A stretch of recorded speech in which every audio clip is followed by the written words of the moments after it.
Good evening, ladies and gentlemen. Hope it's been a fruitful 2 days for you and you've taken away insights and learnings which can help you traverse the rapid changes taking place in the industry.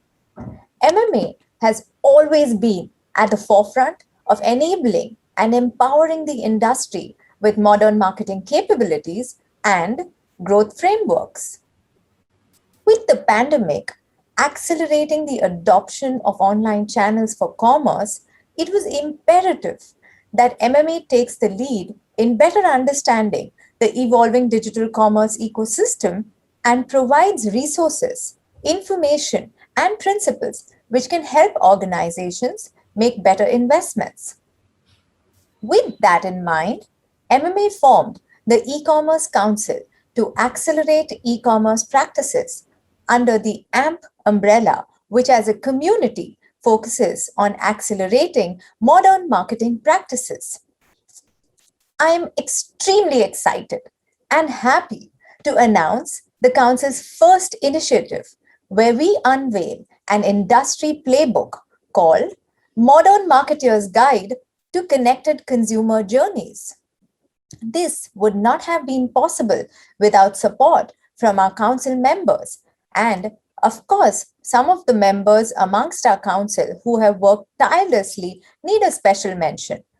Group M, Flipkart, Facebook, Google, ITC, Trell, and L'Oreal. This playbook has been conceptualized to better understand the accelerated adoption of online channels, such as shift in consumer behavior, purchase patterns, role of vernacular, voice, and video, and adoption of immersive technology, which provides seamless experiences to customers. The report is also backed with insights and POVs from industry leaders and subject matter experts from across the ecosystem, making it an absolute must download. To delve deeper on the playbook and to get more views, I have with me our MMA India co-chair and Group M CEO, Prasant Kumar, who will tell us more about how the playbook will help and what to look out for to help marketers better react to these changes. So, welcome, PK, and appreciate you making the time to be here to launch our e commerce playbook and provide the industry with your views on the same.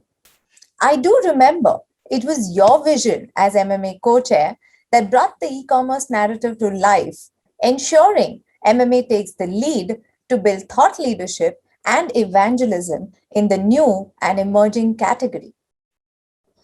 So, PK, let's dive straight into our discussion. Today, one thing that's on everyone's mind is that if there is a shift in the channel choice towards online commerce, is it here to stay? What are your views on it? Thanks, Monica. Yeah, it's a very interesting question for all of us to think about, right? So we have been witnessing now more than a year with how lifestyle and within changes are emerging. And if you look at some of the basic trends, for instance, if you look at last year, even though we have seen a dip from high to post lockdown, search volume and product consideration on platforms are still double that of last year. We are seeing where consumers are now experiencing benefits of the online channel, like limitless assortment, convenience, and most importantly now about the safety, right? We're also seeing gradually new habits getting formed. For example, the e-grocery aspect, virtual healthcare, and more home nesting. In fact, all of these are behavioral evolution, right? If you look at the platform improvisation, from that context, there is an enhanced customer engagement effort being put. For example, if you see, last year, I think Flipkart, invested into the AR startup company Scapic, right? And this actually provides deeper camera experience, virtual storefront, and newer opportunities for brand advertising. Similarly, if you look at the infrastructural and operational adequacy, platforms are focusing on reach, availability, affordability, as well as post-purchase delight. In fact, they are consistently looking into evolving convenience for customer across stages like multiple access models or even quicker deliveries. Now, all of this actually indicates most of the shift would be there to stay. Hmm. Thanks, Maria. Got it. Makes sense. So, with that, it brings me to my next question. So, we all are witnessing the evolution of a consumer's journey being very non-linear, fragmented, but connected. So, what should brands do, according to you, to navigate through these complexities of evolving consumer journeys to ensure that they deliver the most effective pre purchase and purchase experience to their customers? What is your take on that? Great. So this is again another interesting question. So as we know, the consumer journey has become far more layered and complex than ever before, right? Mm. The number of touch points and opportunities for consumers to discover and buy the products have only increased. The path to purchase also differs from category to category within the consumer ecosystem. And in fact, brands should, however, look at it as an opportunity. In also, every single touch point itself, comes as an opportunity to excite, engage, and create a favorable disposition to the brand. Brands should find ways to create the right kind of experiences across every single touch point and find ways to engage consumers in a more meaningful way. It's also very critical to look at both recruitment and retention, right? And in fact, a good retention strategy can increase the lifetime value of the customer and also probably increase the profitability to a greater extent. Brands should focus on personalized journeys by leveraging their first party data, by integrating data from multiple sources. It will actually give us, more agility, and, through inducing, adaptive technology platform, it can actually add in more insights on, being in touch with the customers. In fact, there is a rising consumption of content and a thriving supply ecosystem. This also increases the influence on discovery and purchase journey for the customer, right? However, all of this also comes along with the challenges of brand safety and sometimes incorrect fitment. So brands need to see creators as an extension of the brand and build trust in consumers by investing in.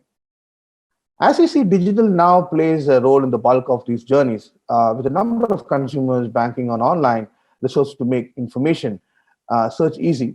Brands should also look at creating best of offline experience online through Mm. use of technology and data.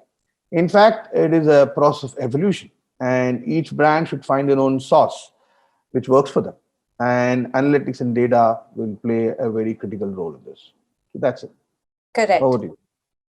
Correct. No, that's so true. In fact, you mentioned that they need to find their own sauce. And I think the sauce currently which brands are really trying to whip up is the D2C sauce, right? So brands are increasingly considering D2C as a key channel. And, we've seen digital first brands take the lead, of course, and leverage digital technologies to compete with traditional players by creating very rich, seamless experiences. Traditional CPG brands are also trying to join this bandwagon. So, what, according to you, are some of the important areas to be considered to build a successful and a sustainable D2C business? What are your views there? Yet again, another interesting, trend and a question. So if you look at it, if you look at the D2C industry, it is one of the fastest growing industries in our country. If you go by the Aventis research report, it is also stated that it's expected to be $100 billion by 2025.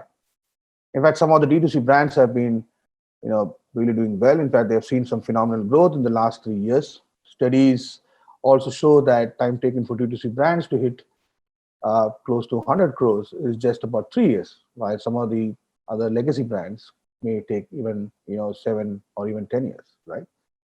Aside from the advantages vis-a-vis marketplaces in owning consumer data and having the ability to engage directly with consumers, in fact, also cross-sell and upsell, thereby increasing the lifetime value of consumers, D2C has also seen a shift due to evolving support system.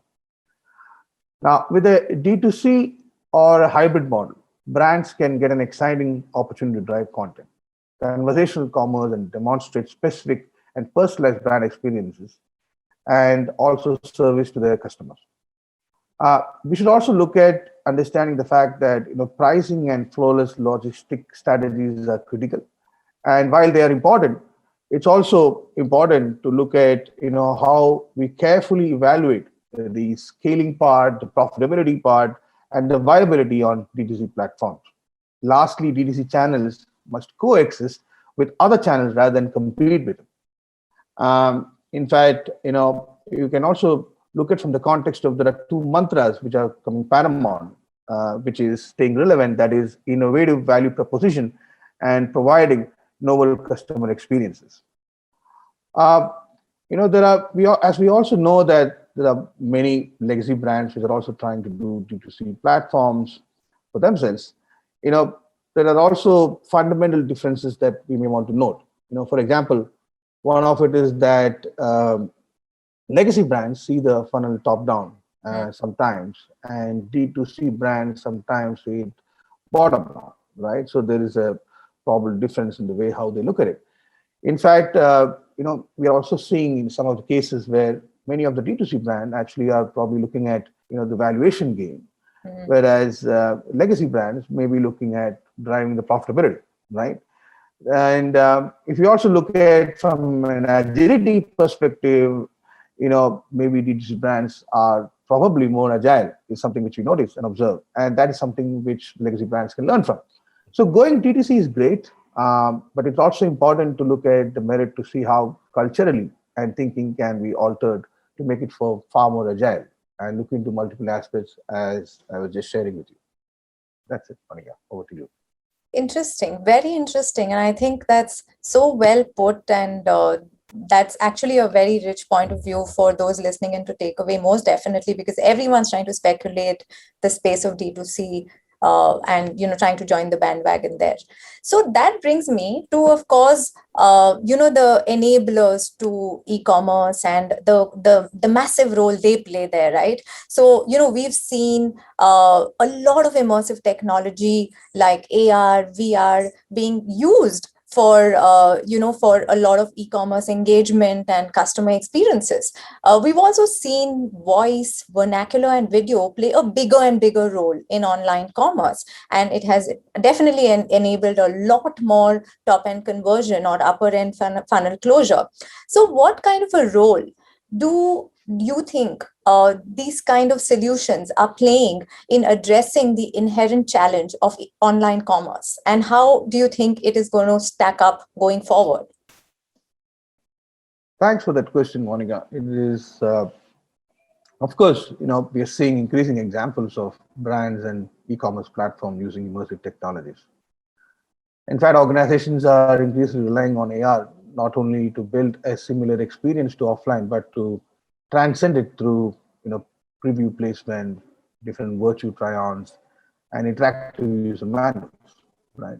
If we look at some of the categories that may really get help from this, it could be from the area of beauty, fashion, home improvement, and probably furniture categories. Right.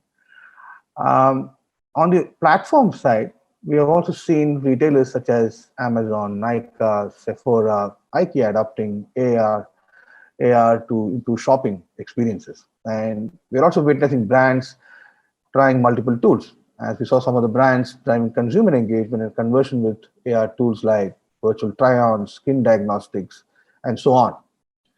And when we come on to the voice and vernacular, its increasing relevance is primarily due to penetration and service consumption increase being driven by consumers with a preferred online language other than English. I mean, all of us know that there is a growing demand and increasing prevalence of voice assistants, and be it physical or virtual. If we look at e-commerce, with 74% of new consumers coming from smaller towns, this trend is all the more relevant for platforms in increasingly giving the accessibility and improving consumer experiences. Some of the early implementation on the voice AI is in GeoMart, as we saw. Over 1 million end customers have used their AI assistant already with a 50% increase in conversion rate. Advertisers are using voice across funnel from engagement to consultation. And when coupled with information on individual preferences, voice can create powerful, engaging, and personalized shopping experiences. That's it. Over to you, Mani. Wow. Those were interesting examples, and again, a great comparison that you did in terms of how immersive technology is playing a part and how the three V's are playing a part. So, with that, I'm going to get to the new shiny object, which is actually being dabbled with quite a bit currently in the industry, which is on social commerce, right? It definitely has a lot of potential. It is forecasted to become a $70 billion industry by 2030.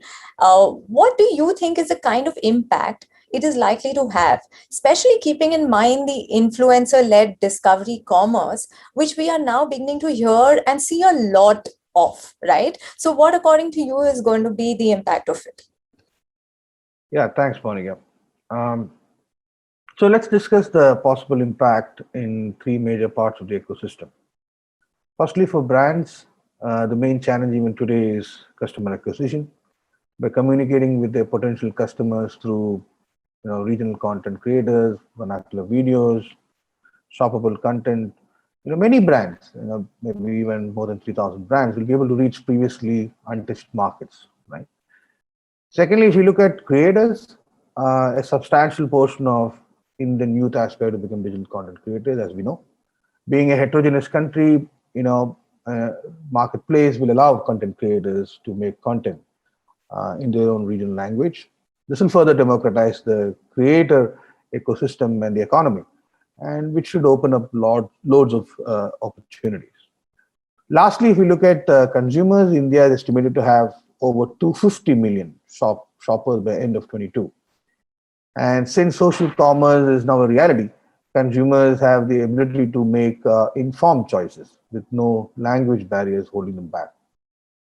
And therefore, to sum up, the growth of vernacular video consumption in the next 4 to 5 years will help fuel the nation's economy, create over 50 million self-sustainable, micro entrepreneurs, and be a platform for growth of multiple local business and opportunities. I think that's the belief, and that's a trend which we want to look at and watch out. Over to you, Monica. Thank you. Fantastic. And those are some really eye-opening numbers that you've just called out. And that definitely looks very, very promising, especially when I hear you talk about how vernacular video is really sort of, kind of leading the path there. Having said that, of course, I know that, we are running out of time, but I'm going to quickly close the session with for our audience. So this totally was insightful, PK, I must say.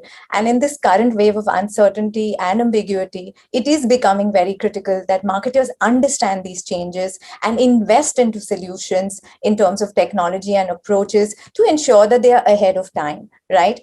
And of course, I have to say a big thank you to you for not only being in this session, but being the guiding force for MMA to launch the e-commerce charter way ahead of time, which now seems to be so relevant and also allows us to evangelize and educate the industry so much more effectively, because this is totally a priority now for all marketers.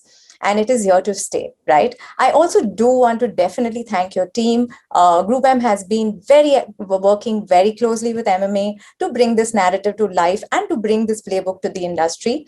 And of course, last but not the least, our council members, without whose participation and contribution, we would not have had the opportunity to craft an industry-first playbook, because this is an industry-first playbook where everybody in the ecosystem is playing a part and contributing. So this playbook is going to be officially released in a few weeks, whilst we already have our executive summary up in the resources center in the platform where you are attending. Feel free to go there and download it, and also keep a lookout for the copy of the playbook, which will be out shortly, and you will receive updates from us to ensure that you become the first few to get your copy. So thank you everyone for listening in. Thank you, PK, once again, and stay safe, everybody.